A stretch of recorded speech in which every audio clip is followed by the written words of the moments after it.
Bonjour. Bonjour. Est-ce que vous êtes bien Axel de Louise? Je crois, oui. Alors montrez-moi ça. Oui. Est-ce que ce matin vous avez mis vos chaussettes rouges? Je vérifie, mais je crois, oui. Attendez, Ok, c'est bon. Alors ça, je c'est le bon, coche. d'accord, d'accord.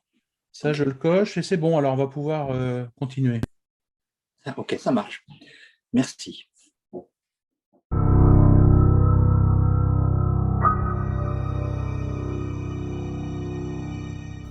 Il y a tellement longtemps. Quelque chose m'empêche de me souvenir. Oui, cet étrange plaisir quand la douleur existait. Cette perception vibrante des cellules dont je garde encore la trace sur ce que je persiste à appeler mon visage. Jamais je n'aurais pensé avoir la nostalgie de la souffrance et de la mort. Que restera-t-il de moi quand ce visage aura disparu? Quelques vagues souvenirs qui n'ont plus de sens pour personne. Et pourtant je sais que je suis ailleurs que dans ce carbone et ce métal qui me séparent et m'effacent à moi-même depuis un temps que je ne compte plus. Vivre pourquoi? Pour qui? Et utiliser cette énergie et cette matière pour construire quel destin? Peut-être continuer à chercher inlassablement un autre visage où les cellules chaudes me rappelleront le luxe ancien d'une souffrance partagée.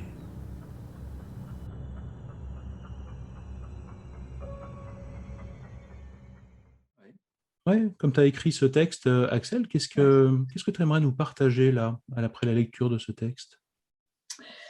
Alors, aujourd'hui, j'aimerais parler du thème de l'identité, euh, parce que c'est un grand mystère pour beaucoup d'entre nous. Qui suis-je? Alors, c'est un grand mystère quand on commence à s'intéresser à soi-même ou aux autres, hein, évidemment, parce que sinon, c'est d'une grande platitude. Il suffit de prendre son passeport et quand l'autre vous demande qui vous êtes, qui êtes-vous, on sort son passeport, on sort sa driving license, hein, son permis de conduire, on sort un CV, hein, et voilà, on a officiellement dit qui on était. On sait bien que c'est de la blague, tout ça. C'est de la blague.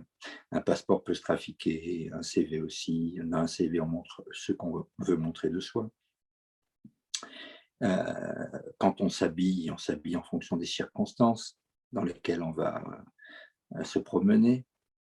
Une femme ne se maquille pas peut-être de la même manière pour aller à un entretien d'embauche, être avec des copines ou chez elle, etc., etc. Donc, on peut répondre de façon très plate à qui suis-je, mais si on enlève la surface des apparences, on plonge dans un abîme qui commence à devenir passionnant. Voilà pourquoi nous avons commencé comme ça aujourd'hui.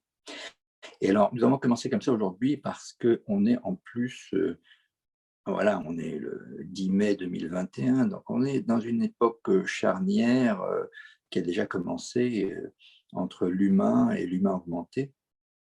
Alors, ce qu'on appelle l'humain augmenté, hein, c'est un homme appareillé.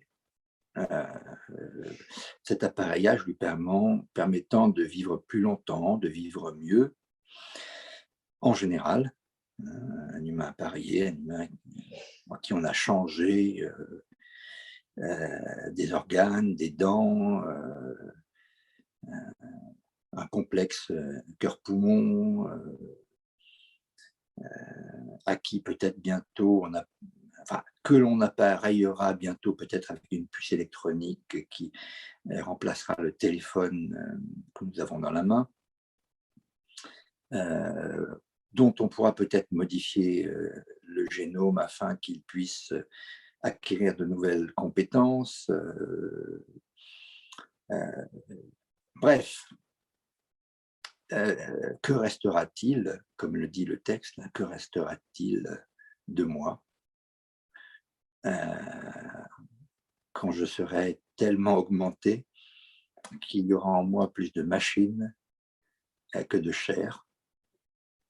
Alors tout ça paraît science-fiction, moi j'adore la science-fiction, mais c'est le chemin en tout cas qu'on est en train de prendre depuis un demi-siècle. Ça va très loin toute cette affaire parce que ça concerne aussi les bébés éprouvettes, ça concerne ce qu'on appelle les chimères et le droit de fabriquer des chimères. Une chimère, je rappelle pour ceux qui ne savent pas, c'est la composition génétique, le mélange génétique entre des gènes humains et des gènes autres, animaux ou végétaux, pourquoi pas. À vérifier pour les fact-checkers, je crois qu'il y a eu récemment des autorisations pour faire des expérimentations dans ce domaine-là, en France. À vérifier. J'ai cru voir passer cette info. Donc, il y a tout ça, donc c'est un chantier immense. Et j'aimerais d'ailleurs que pendant cet échange, on puisse quitter, dans un premier temps, le domaine de la morale et du jugement de valeur. Parce qu'on est bien d'accord que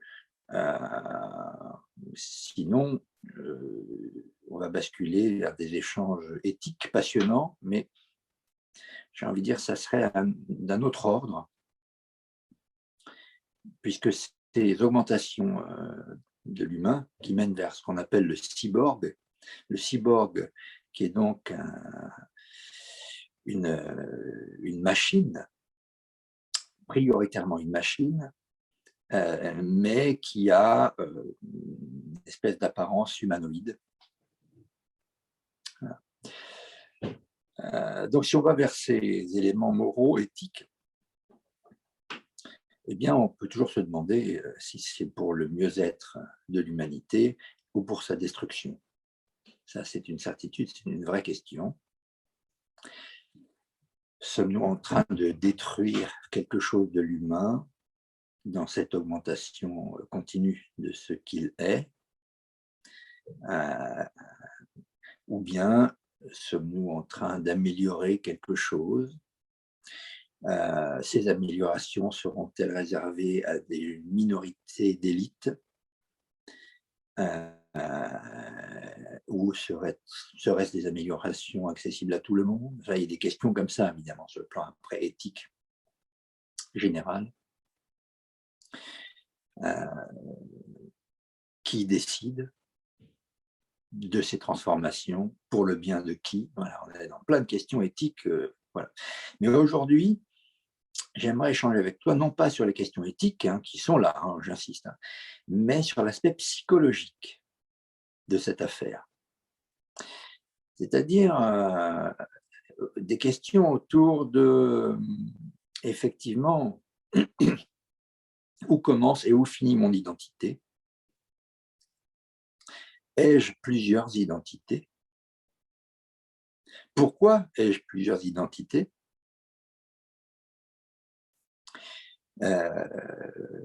Et dans le domaine qui nous intéresse encore plus particulièrement, à savoir l'accompagnement de l'autre, la psychothérapie,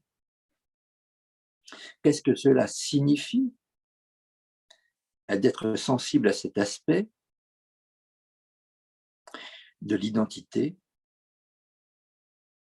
de la notion de plusieurs identités et de la limite identitaire? Voilà. Alors déjà, je présente le thème comme ça. As-tu une première remarque, une première sensation, une première improvisation, Laurent, en entendant ça? En fait, mon premier retour, peut-être plus sur la première partie que tu exposais que juste sur la fin, là, c'est ça pose peut-être une question de la limite, finalement, parce qu'aujourd'hui, on accepte tous d'avoir des lunettes, un appareil auditif si j'entends pas très bien, d'avoir des vis dans la hanche s'il y a besoin, etc. Donc, en fait, moi, j'ai l'impression que c'est plus une question peut-être de limite. À partir de quand on se dit là, c'est trop loin, ou je sais pas, quelque chose comme ça. C'est ça. Oui, c'est une question de limite. ça touche aussi des thématiques très actuelles comme le transgenre, notion de genre. Jusqu'où suis-je un homme? À partir de quand suis-je une femme? Puis-je être les deux à la fois? Cette question n'a-t-elle après tout aucun intérêt? Puis-je être ni l'un ni l'autre? Donc sur mon passeport, il peut être écrit masculin, féminin, transgenre. Ça pose aussi des questions autour de ça, évidemment. On est en plein dans l'époque, hein, autour du questionnement sur les frontières. Hein.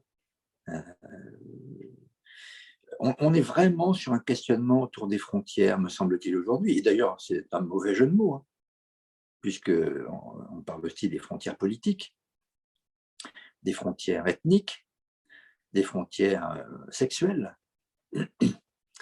Quand je dis on est là-dedans, ça n'a pas commencé hier, le 9 mai 2021, à mon avis, dans ce que je crois comprendre, c'est en cours depuis plusieurs décennies, ce questionnement. Il fut une époque, et il y a certaines civilisations dans lesquelles il y a des cases extrêmement bien délimitées. Toi, tu es là, moi je suis là, lui, il est là. Chacun est dans une case, chacun a un rôle, ce qui est à la fois extrêmement sécurisant et pour certains, surtout dans le monde occidental libéral, très problématique, puisque dans le monde occidental libéral, entre guillemets, il est préférable qu'il n'y ait pas de frontières. Il est préférable qu'il n'y ait pas de frontières pour les capitaux, pour la circulation des biens et des marchandises. Hein. Le monde libéral est constitué ainsi. Donc la base du monde libéral, c'est, si possible, l'absence de frontières, avec une régulation qui serait censée protéger, néanmoins, à 3 points à la ligne, qui? Point d'interrogation. Protéger qui? Bon, on va vers des choses polémiques après. Hein. Protéger qui? Les grandes entreprises, les actionnaires, les consommateurs, point d'interrogation. En tout cas, il fut un temps où les frontières étaient beaucoup plus rigides autour de toutes ces cases. C'est de moins en moins le cas, me semble-t-il. Voilà. Donc, on est autour de ça, effectivement, de la limite.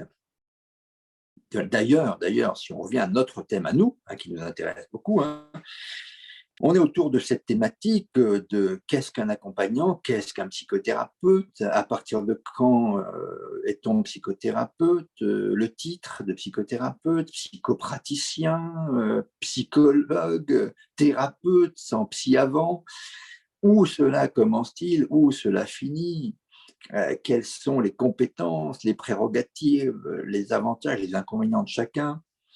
Tout ceci se noie dans un magma que le commun des mortels ne comprend pas, à mon avis. Donc on est vraiment dans ces questions d'identité, parce que dans l'identité, il y a aussi l'identité professionnelle.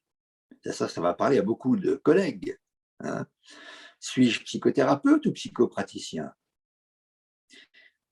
ou thérapeute? Les étiquettes ont-elles un sens? Oui, non. Alors, si elles n'ont aucun sens, après tout, alors là, on plonge dans la piscine de l'indifférencié. Hein, puisqu'une étiquette, c'est un prénom et un nom aussi. Hein. Après tout, si je ne m'appelle ni Axel ni de Louise, je suis un humain, toi aussi, après tout, quelle différence? S'il n'y a pas de différence, après tout, pourquoi ce n'est pas moi qui t'interviewe? Après tout, pourquoi ce n'est pas quelqu'un d'autre, s'il n'y a aucune différence? Donc, les étiquettes qu'on peut critiquer ont également un sens. Elles peuvent être verbales, elles peuvent être des étiquettes de couleur ou des étiquettes rituelles, comme dans d'autres civilisations. Un pagne rouge n'a pas le même sens qu'un pagne jaune dans une tribu. Voilà, si tu mets le pagne jaune alors que tu es censé mettre un pagne rouge, du coup, tu deviens un sorcier, mais as-tu les prérequis pour être un sorcier dans cette civilisation-là? As-tu été initié? Bref, c'est vraiment un univers passionnant et complexe est tellement immense que j'aimerais zoomer, après cette introduction très large, justement sur uniquement l'aspect de l'accompagnement de l'autre. Alors déjà, là-dessus, deuxième segment d'échange, as-tu une remarque ou une sensation? Alors, je ne sais pas si ça va tomber dans l'accompagnement, mais ce qui me venait assez fortement, c'est de me dire, mais finalement, est-ce qu'il n'y a pas dans cette notion de limite un retranchement au niveau du intellectuel qui se dit finalement mon identité, c'est mon intellectuel, quelque chose de cet ordre-là, et je fais ce que je veux de mon corps en fait. Est-ce que une des questions que j'aurais pu avoir, c'est est-ce que mon corps fait partie de mon identité? Et donc je peux le modeler comme je veux, comme tu disais. La technologie biologique me permet de changer de sexe. La technologie informatique ou cyborg me permet de faire ceci, cela. Et ma foi, je modèle mon corps comme je veux, puisque peut-être mon identité est ailleurs. Et finalement, mon corps est peut-être juste une interface, comme une imprimante, comme un truc dont je fais ce que je veux, quoi. Hmm. C'est ça qui me Oui, venait. oui, ça fait partie des questions, hein. Dans cette réflexion que j'ai eue depuis une semaine autour de tout ça, j'ai croisé deux choses, deux références comme ça, entre autres, hein, que je partage avec ceux qui écoutent. Il y a le livre d'Alain Ehrenberg, H-R-E-N-B-E-R-G, qui s'appelle La fatigue d'être soi. Peut-être je vous en dirai un mot. Et puis, il y a une très belle conférence de Jean-Claude Kaufmann, qui est un sociologue, sur le thème de l'identité, que je trouve excellente, et qui rappelle, entre autres, des choses que nous avons oubliées, hein, à savoir que, par exemple, le papier d'identité, la carte d'identité, tous les pays n'ont pas de carte d'identité, hein, pour leurs ressortissants, hein. Et puis, la carte d'identité, même en France, ça ne date que depuis 1940, sous Pétain. Avant, il n'y avait pas de carte d'identité. C'est ce que raconte Jean-Claude Kaufmann. Voilà. Donc, il y a des registres, des noms, mais pas de carte d'identité. Donc,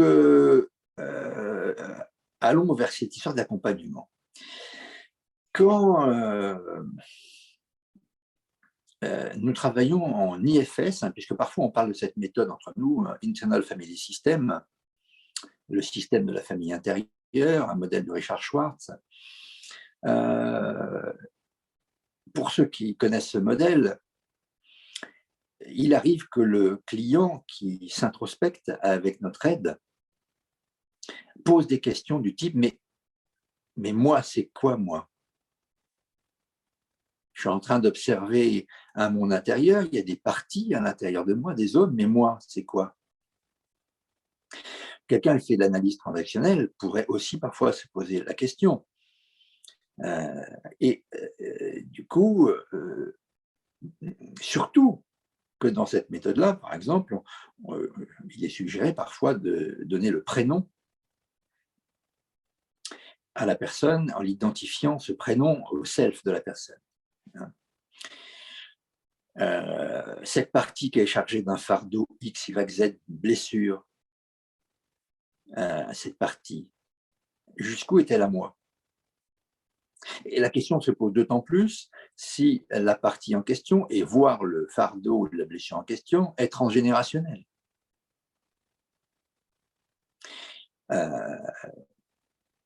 Et alors, la question donc se pose, cette blessure est-elle à moi? Cette ressource qui m'a été confiée est-elle à moi? Quand je l'ai moi-même fabriquée et construite, la question est un peu plus facile à résoudre. Et beaucoup de gens se posent de temps en temps cette question dans l'accompagnement.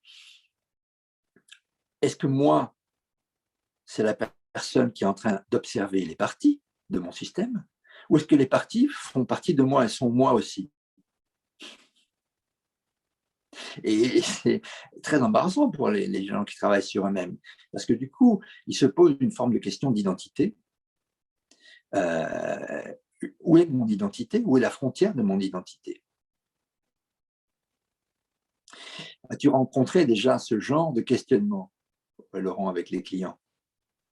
Oui, très souvent, parce que effectivement, il y a des exilés qui sont acceptables, mais il y a des exilés qui ne sont vraiment pas acceptables et qui sont à juste titre très exilés du système. Mais ça, c'est pas moi.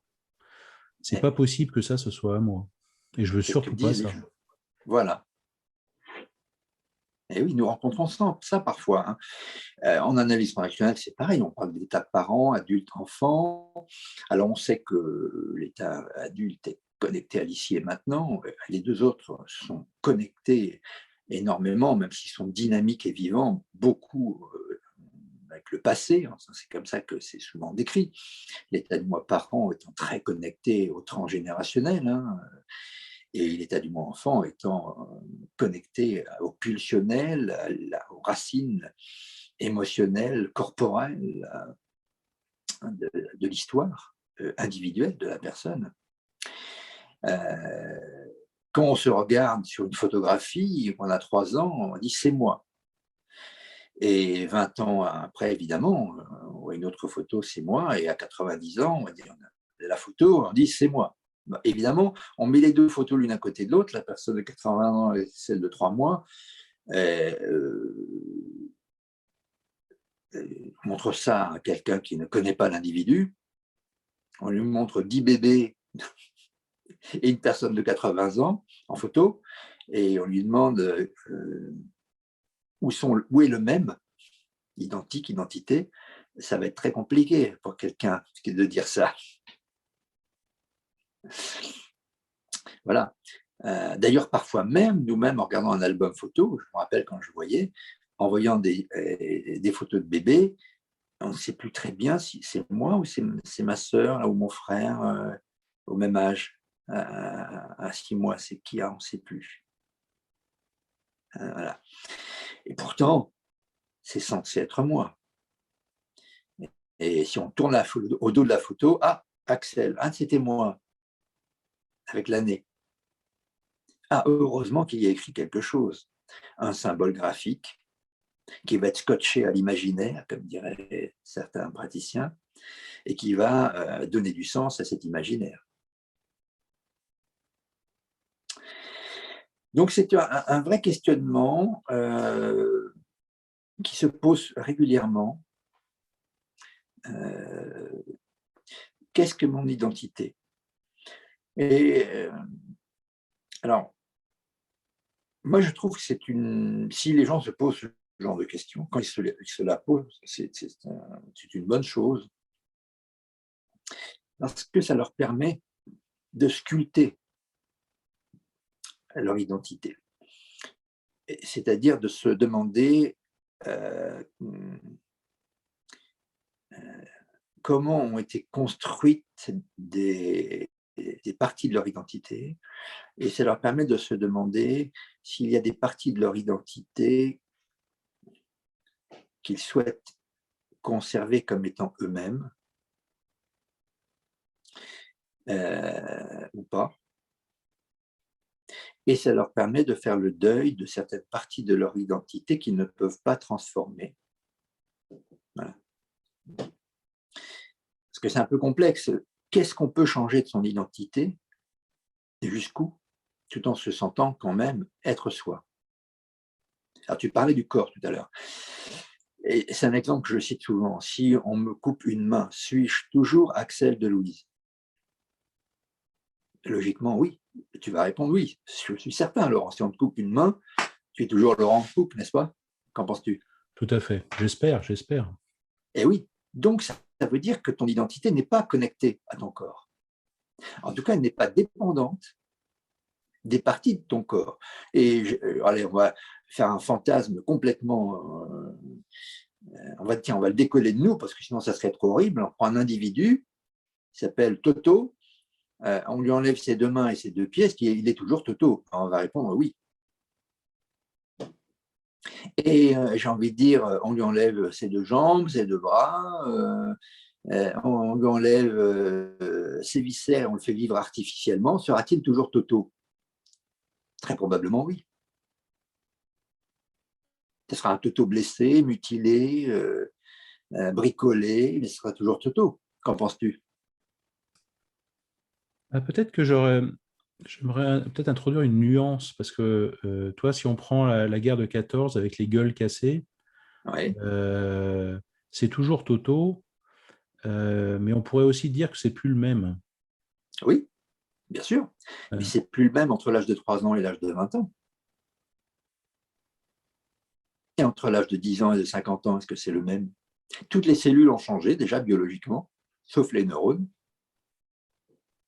de façon naturelle en plus. Toutes nos cellules, toi tu le sais, hein, ceux qui nous écoutent, un certain nombre le savent, hein, c'est que les cellules corporelles de notre corps changent sans exception tous les 3 mois, tous les 6 mois, tous les ans, tous les 5 ans.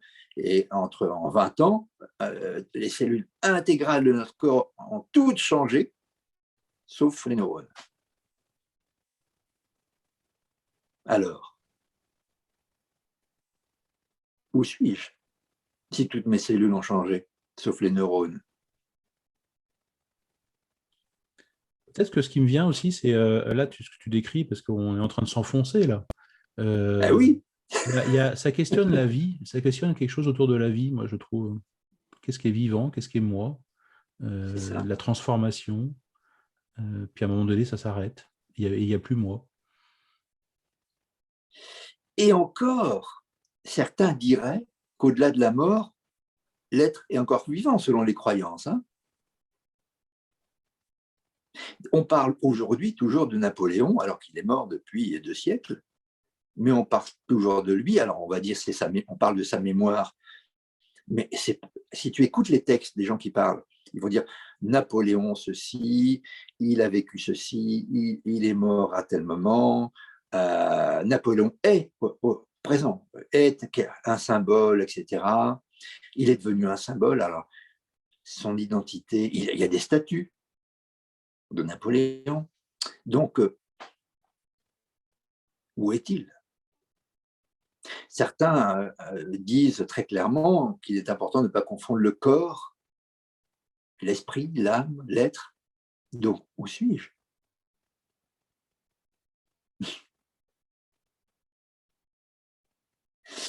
Où est la frontière de ce que je suis? Certains, dans leur croyance, ou leur imaginaire, ou leur poésie, ce qui est magnifique, ils disent que nous sommes des anges qui se sont incarnés. Bon, là, on va loin, mais pourquoi pas, après tout? Où suis-je? Tu parlais d'IAFS tout à l'heure, et effectivement, cette question de mais qui est moi parmi Eh, toutes mes parties, parce que c'est un peu troublant pour quelqu'un qui découvre ça, oui, en tout cas ça peut, de dire mais finalement je suis multiple, mais au oui, même titre que j'ai 2 mains, 2 pieds normalement, et je suis multiple dans mon corps et en même temps c'est un corps. On oui, pourrait très bien dire je suis multiple dans ma psyché et en même temps j'ai une psyché ou j'ai un cerveau ou oui, j'ai ceci, cela. oui. Donc il y a une notion effectivement peut-être de combinaison. Qu'est-ce qui fait mon unité? C'est ça. Qu'est-ce qui fait mon unité? Euh, et qu'est-ce qui fait mon essence? Parce que, encore une fois, par exemple, le corps, il y a une peau qui crée la frontière du corps. On pourrait dire, voilà, il y a une espèce de sac, et dans le sac, il y a un tas d'organes très organisés, d'ailleurs, comme le dit le mot, des organes organisés. Et il y a une peau qui entoure tout ça. On peut dire, voilà, mon unité, c'est la peau.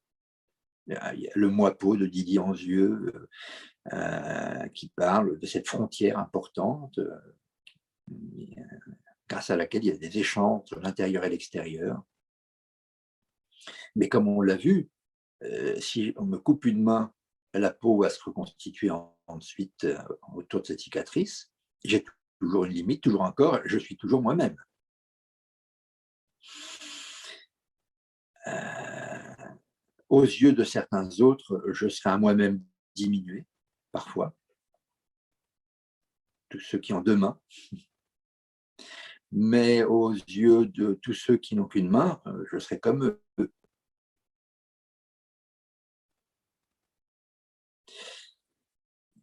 Donc, qu'est-ce qui fait mon unité? Qu'est-ce qui fait mon essence? Alors, l'objectif de cet échange, de cette vidéo, c'est de troubler.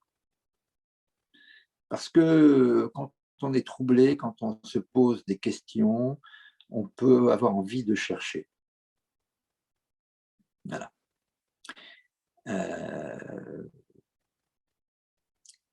Alors, voilà comment parfois je résous la question. Quand quelqu'un dit « mais j'observe les parties de mon système intérieur, mais c'est qui moi ?»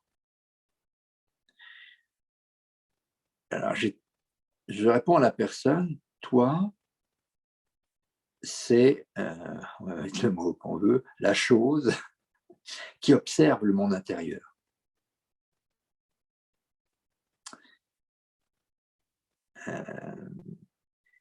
Souvent, ça satisfait les gens, parce qu'ils ont bien conscience qu'ils sont en train d'observer.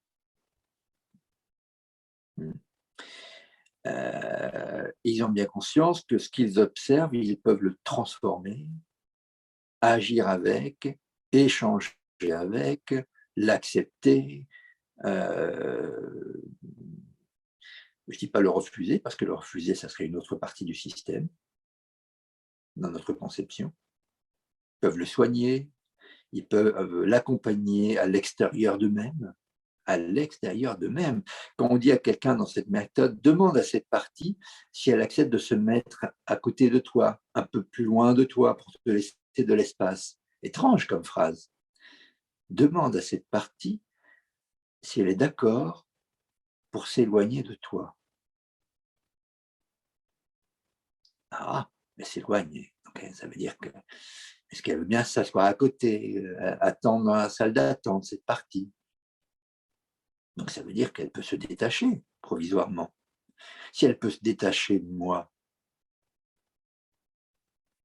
elle est moi ou elle n'est pas moi? Elle est à l'intérieur de moi ou elle est moi? C'est pas pareil. Quand j'ai un manteau et que dans la poche j'ai un caillou, est-ce que le caillou c'est moi? Ou est-ce que c'est un caillou qui est dans ma poche, que je peux conserver ou pas? Quand j'ai une fleur dans la main, la fleur c'est moi? Ou c'est une fleur que j'ai dans la main depuis une demi-heure, une heure, un siècle?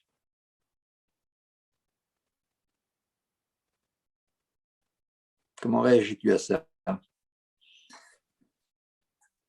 Ça me fait penser, si tu veux, à un jour, on discutait autour des liens. Et je pense que ça tourne un peu autour des liens. Ce qui me venait, c'est si on zoome sur un objet, pour sortir du vivant, il va être composé d'atomes, enfin, peut-être pas de molécules, mais d'atomes, de protons, de neutrons. Puis on peut encore zoomer, il y a encore d'autres particules encore plus fines, etc., etc. On n'en finit pas. Et à un moment donné, où est le niveau de lecture pour faire l'identité d'une chaise, l'identité d'un objet? Et je pense que ça a trait au lien. C'est-à-dire que mes lunettes, c'est pas moi. Parce que j'ai pas le même lien avec mes lunettes qu'avec mon oreille quand même. Là, je peux, on peut. Et même si on m'implante une puce, même si on m'implante une prothèse à la hanche ou je sais pas quoi, je n'ai pas le même lien que le lien biologique. Donc pour moi, c'est pas moi. Mais j'ai quand même un lien privilégié avec cet objet-là. Mais c'est pas complètement moi. Donc ton caillou, j'ai un lien privilégié parce que peut-être qu'il évoque plein de choses pour moi. Mais en même temps, c'est pas moi parce que c'est pas le même lien. C'est ça qui me venait. La Gestalt thérapie en parle de façon intéressante, je trouve, parce que Fritz Perls donnait la métaphore de l'alimentation. Je prends une pomme, la pomme, ce n'est pas moi. Je la croque et je la mets dans la bouche. Je peux la garder un quart d'heure dans la bouche, ce n'est pas moi. Je la mâche, ce n'est pas moi. Elle rentre dans mon œsophage sous forme de purée de pommes et de jus de pomme, ce n'est pas moi. Ça descend le long de mon tube digestif et ça rentre dans mon estomac. Est-ce que ce qui est arrivé là, c'est moi ou pas encore? Cette espèce de liquide, c'est moi ou c'est pas moi? C'est dans mon estomac, c'est mélangé à mon acide gastrique. Toutes ces molécules de la pomme, c'est moi ou c'est pas moi? C'est mélangé à l'acide gastrique, c'est transformé, malaxé. Ça passe dans les divers canaux. C'est moi ou c'est pas moi, cette pomme qui est en train de se transformer? Elle est transformée, décomposée en particules, hein, cette pomme de sucre, de ceci, de cela. Et ces particules de la pomme qui commencent à passer dans des canaux plus fins, c'est moi ou c'est pas moi? Et ces particules de pomme, effectivement, qui ensuite, sous forme de molécules de sucre, viennent dans mes muscles, hein, et quand je bouge, c'est moi ou c'est pas moi? Etc. Alors, à partir de quand la pomme est-elle une pomme? De la pomme? De la pomme? À partir de quand devient-elle moi? Et jusqu'à quand n'est-elle toujours pas moi? Voilà, je laisse les auditeurs réfléchir à ce genre de questions. Effectivement. L'histoire, c'est pareil. Écoute ça, mon père conduisait sa voiture, on va dire, quand il conduisait et qu'il doublait une voiture, chaque fois, il poussait un cri de joie en disant « Ouais, super !» Je conduis ma voiture. Bizarrement, j'ai tendance à faire pareil ou quelque chose de similaire. Je dis « Ouais, super !»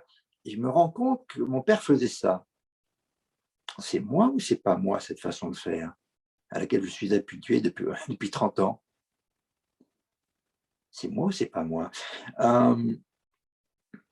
Je passe bien sûr tous les aspects génétiques, hein, là, ça serait encore plus complexe. Mais juste sur les aspects psychologiques, voilà. Ma mère voilà, a peur des gros chiens. Bizarrement, j'ai peur des gros chiens. C'est moi ou c'est pas moi, cette peur? Elle est à ma mère ou je l'ai absorbée et c'est devenu la mienne? Je prends des exemples comme ça, mais je peux prendre un exemple inverse agréable. Ma mère adorait faire des réunions familiales. J'adore faire des réunions familiales. C'est moi ou c'est pas moi, cette pulsion d'adorer faire des réunions familiales? C'est mon identité ou c'est juste que j'ai absorbé celle de ma mère et qu'en fait, je ne suis pas autonome par rapport à ce choix-là? Et maintenant que j'y réfléchis, je me demande, est-ce que j'ai vraiment envie de les faire, ces réunions familiales, ou c'est juste une pulsion, une mémoire que j'ai absorbée? C'est bizarre, parce qu'avant-hier, je l'ai faite, et en même temps, cette réunion familiale, je n'avais pas envie, mais je l'ai faite quand même. C'est moi ou c'est pas moi? Ah, c'est une partie de moi qui voulait faire ça. Mais alors cette partie qui est là en moi depuis longtemps, c'est moi? C'est pas moi? Dans quelle proportion?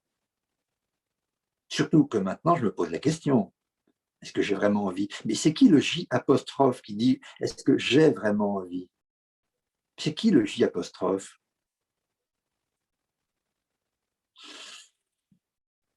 Exprès, je ne réponds pas, hein, pour que chacun d'entre nous qui écoute se pose ces questions embarrassantes. Est-ce que ça ne pose pas la question de l'unicité? Qu'est-ce qui fait que je suis unique? Et qu'est-ce qui fait que l'autre est unique? C'est-à-dire que finalement, ce que tu dis là, c'est qu'il y a une espèce de porosité, alors il y a un héritage, mais on pourrait imaginer qu'il y a plein d'autres choses. Il n'y a pas qu'un héritage familial. Si j'ai été marqué dans ma vie par un ami ou par un événement, je vais absorber des choses, un peu comme ta pomme. Et donc, qu'est-ce qui fait que je suis vraiment unique? C'est ça qui me viendrait. Alors, je ne suis pas sûr que ce soit la même question, celle de l'unicité et celle de l'identité. Je ne suis pas sûr, hein. Surtout quand on est un être humain. Parce qu'on prend n'importe quel caillou par terre, il est unique. Je suis sûr qu'on ne trouve pas un caillou identique. Il est unique. On prend n'importe quel oiseau, machin, je suis sûr qu'il est unique et il aura des détails qui seront différents de son voisin. Donc, pour moi, c'est différent, la question de unique, Je prends un stylo, ou même un stylo, je suis sûr que si on regarde de près avec un autre, au niveau hypermoléculaire, il sera différent de l'autre stylo qui est sorti de la même usine. Il y aura 99% communs et 99,9%, il y aura une différence, sûrement quelque part. Déjà, ne serait-ce que parce qu'il sera sorti avant ou après de la chaîne de production, et il ne sera pas usé de la même manière. Donc, l'unique, ça me paraît pas trop difficile. Par contre, ce qui est plus difficile, c'est l'identité. C'est qui c'est moi, à partir de quand je peux dire je suis moi. Je donnais l'exemple, donc, parfois,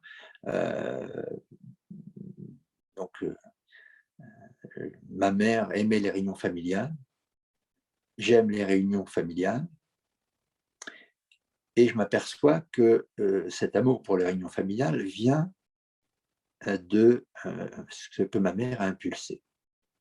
Du coup, est-ce que c'est vraiment moi qui aime les réunions familiales, ou c'est juste une partie de mon système qui s'est adaptée à ce que ma mère a induit comme énergie dans ce domaine?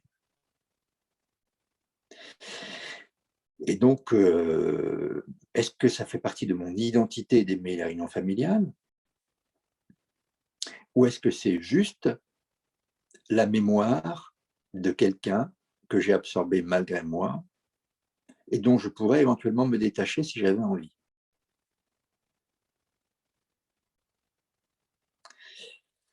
Donc, c'est des questions comme ça qui peuvent se poser, je trouve, en termes d'identité.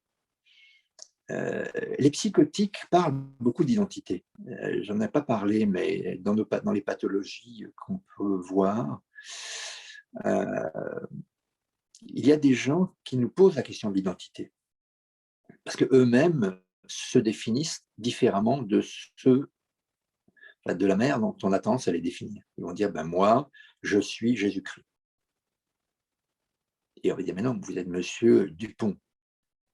Et l'autre de dire, mais non, je suis Jésus-Christ, je suis venu sur terre pour vous sauver.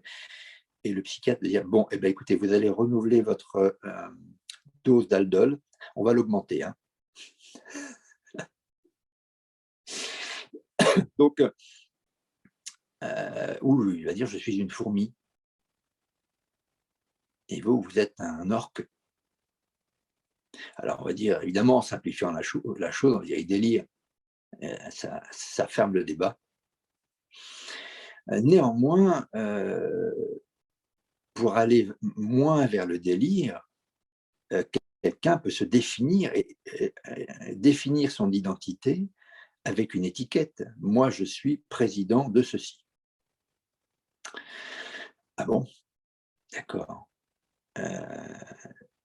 Et la personne va se scotcher à son étiquette, va valider que son identité, c'est principalement ça. Moi, je suis plombier. Moi, je suis psychothérapeute. D'ailleurs, c'est comme ça qu'on parle entre nous. Qu'est-ce que tu fais? Rarement, les gens disent, moi, je fais le métier de. Souvent, il y a une réduction lexicale. On dit, je suis plombier, je suis pâtissier, je suis psy. Je suis. Alors que dans la réalité, je suis pâtissier et je suis père de famille et je suis dans le club, je ne sais pas quoi, des philatélistes, président du club des philatélies, et je suis le fils de mon père et je suis le parrain d'Odile machin. Voilà. Quand on creuse un peu plus, on s'aperçoit qu'il y a une multiplicité d'identités. Et étrangement, en fonction des circonstances, il y a l'une des identités qui ressort plus que les autres, qui est mise en avant. Ça a l'air très important de jouer avec une espèce de portefeuille de cartes de visite, de portefeuille d'identité substitutive et variable, car souvent on peut perdre l'une d'entre elles. Alors, il y en a certaines qu'il est difficile de perdre. Je suis le fils de Jacques Dupont. C'est difficile de perdre cette identité. Je suis le père de Jacques Dupont. C'est pareil, c'est difficile de perdre cette identité. Par contre, évidemment, je suis le président du club de philatélie, ça peut se perdre. Je suis plombier, ça peut se perdre. On peut changer de métier. Même au niveau physique. Je suis grand, je suis petit. En fonction de l'âge qu'on a, on va changer sa taille. Je suis gros, je suis maigre, pareil, ça va changer. Voilà. Donc, cette identité est à géométrie multiple. Mais qui parle? C'est toujours la question, moi, qui m'obsède, c'est qui parle? Qui est le je qui dit « je suis » ? Voilà. Je suis le président de machin. Mais qui y parle? Voilà. Comment tu réagis à ça? Toutes ces identités, ça fait très penser à l'IFS, là, pour le coup, avec les partis. C'est que chaque identité est une partie qui s'exprime, qui prend la main, qui prend le micro, qui prend la main pour faire. Oui. Donc, est-ce que ça me posait la question entre l'être et le faire. On ne peut pas réduire quelqu'un simplement à son être, j'ai l'impression, mais aussi à ce qu'il fait. On ne peut pas le réduire à simplement ce qu'il fait. Oui. Donc, ça me faisait un peu un parallèle entre le self et les parties, toi, si on réinternalise, entre l'être, je pourrais penser que le self est très lié à l'être, et les parties très liées plutôt au faire, à l'intention. En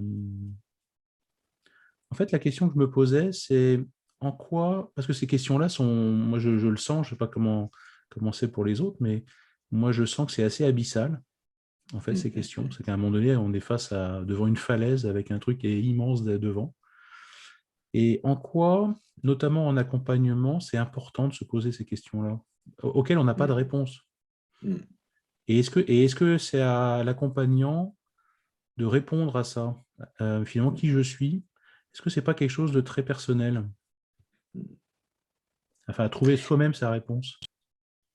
Je pense que oui. Moi, je me pose la question parce que un certain nombre de clients la posent. Et c'est une question embarrassante que, quand ils disent « oui, mais c'est bien joli vos histoires de partis, mais moi, je suis quoi, moi ?» Certains clients posent ça comme ça, mais moi, je suis quoi Et effectivement, on pourrait dire, à vous de décider. Sauf que c'est une façon aussi de se défausser, puisqu'on les entraîne dans un univers, on les invite à observer une multiplicité. Et après, on leur dit, démerdez-vous et définissez ce que vous voulez. Oui, c'est ça, ça me plaît bien, ça me plaît bien. Ah oui, tu vois, c'est une façon de se défausser. Bon, non, moi je pense qu'on a une responsabilité. Si on amène quelqu'un dans un univers, on a quand même un peu une responsabilité de où est-ce qu'on l'amène quand même, hein. Je t'invite dans la forêt vierge, d'accord, mais si tu me dis, ouais, mais je suis où? Je dis, tu te démerdes, hein. C'est à toi de voir. C'est un peu simple. Donc, non, moi, alors pour l'instant, je te dis, je m'en suis sorti en disant, vous êtes celui qui observe. Votre essence, c'est celui qui observe. Mais, tu vois, pour ne pas faire trop long, aussi au niveau de cet enregistrement, je me suis dit, mais vers où ça va tout ça?